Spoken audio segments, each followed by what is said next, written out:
কে? আমি গোয়েন্দা। আমাদের বাসায় কি চান? আরে না না, দরজা বন্ধ করবেন না, দাঁড়ান। আমার আসলে কিছু ইনফরমেশন দরকার ছিল। আমরা কিছু জানি না। আমি তো প্রশ্নই করিনি, প্রশ্নটা আগে শুনে নিন। প্রশ্ন কিভাবে শুনে সেটাও জানি না। আপনি দুষ্টামি করছেন।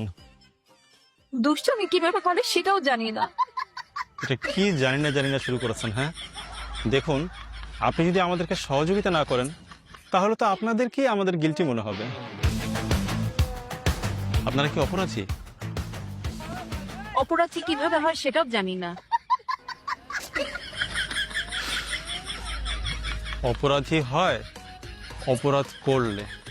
আচ্ছা, পয়েন্টে আসেন। আপনাদের পাশের বাসায় গতকালকে ডাকাতি হয়েছে, আপনি কি এই সম্বন্ধে কিছু জানেন?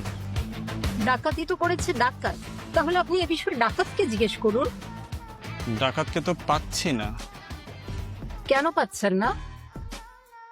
কারণ ওরা বলছে ওরা নাকি ডাকাতকে চেনে না, আর ওরা যে ডাকাত সম্বন্ধে থানায় কোনো ইনফরমেশন দিবে সেটাও তারা দিতে পারছে না। কারণ তারা বলছে ডাকাতের কোনো ইনফরমেশন নাকি তাদের কাছে নেই। এমনকি ডাকাতের voter ID card, NID card কিছুই নাকি তাদের কাছে নেই। আসলেই তো এই ডাকাতটা মনে হয় খুবই চালাক। সবসময় ডাকাতরা তো ডাকাতি করার সময় তার নিজের ভোটার আইডি কার্ড সে বাসায় রেখে যায়, তাই না? যেন থানা পুলিশ থেকে সহজেই ধরতে পারে। চোরের এনআইডি কার্ড ছাড়া তো জিডি করাই যায় না, তাই না? আরে আপনি এসব কি বলছেন? হ্যাঁ, চোরকে তো না চেনাটাই স্বাভাবিক। আর চোরের আবার এনআইডি লাগবে কেন? হ্যাঁ, চোর ডাকাতের এনআইডি পরিচয় কিছু থাকে না, এই জন্যই তো এরা চোর ডাকাত। কেন পরিচিত লোকরা কি চুরি করে না? পরিচিত লোক হলে তো তারাই বলতো যে পরিচিত লোক।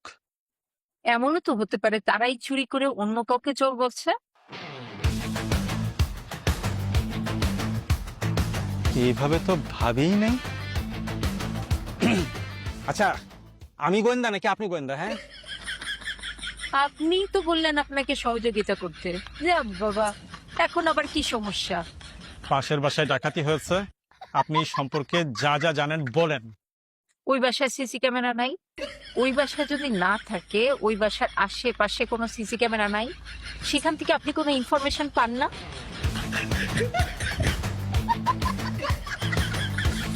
এটা এটা তো ভাবিনি। আচ্ছা ভাই, আপনি গোয়েন্দা নাকি আমি গোয়েন্দা?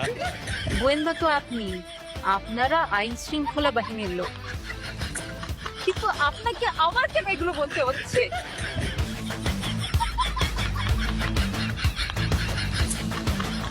আপনি ওই বাড়ির ডাকাতি সম্বন্ধে কিছু দেখেছেন না শুনেছেন সেটা আমাদেরকে বলেন। দেখেন, আমি একজন প্রতিবেশী। আপনি অকারণেই আমাকে হেনস্থা করছেন। আমি কোনো ভেজালে জড়াতে চাচ্ছি না। আরে দাঁড়ান দাঁড়ান, এক মিনিট এক মিনিট। আবার কি?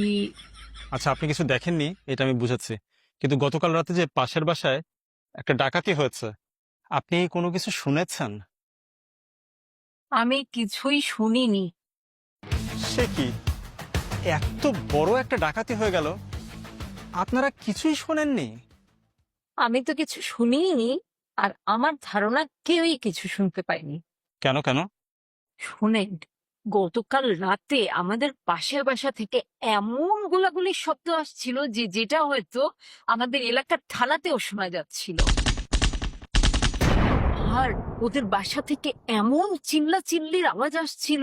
আর জানেন, ওরা না একটা কুকুর পালে। ওই কুকুরটা তখন এত জোরে জোরে চিল্লাচ্ছিল যে আমাদের আশেপাশের এলাকার সবাই হয়তো শুনতে পাচ্ছিল। তো আপনি কিছু শুনতে পান নাই? আরে ভাই, আপনি কি কিছুই বোঝেন না? ওই সময় এত গোলাগুলির শব্দ আসছিল, লোকজনের এত চিল্লাচিল্লির শব্দ আসছিল, কুকুর এত জোরে জোরে চিল্লাচ্ছিল। এত আওয়াজের মধ্যে আমিও কিছু শুনতে পাইনি, এলাকাবাসীর কেউই কিছু শুনতে পায়নি। তাই তো, এত আওয়াজের মধ্যে তো আসলেই কিছু শোনা সম্ভব না। হুম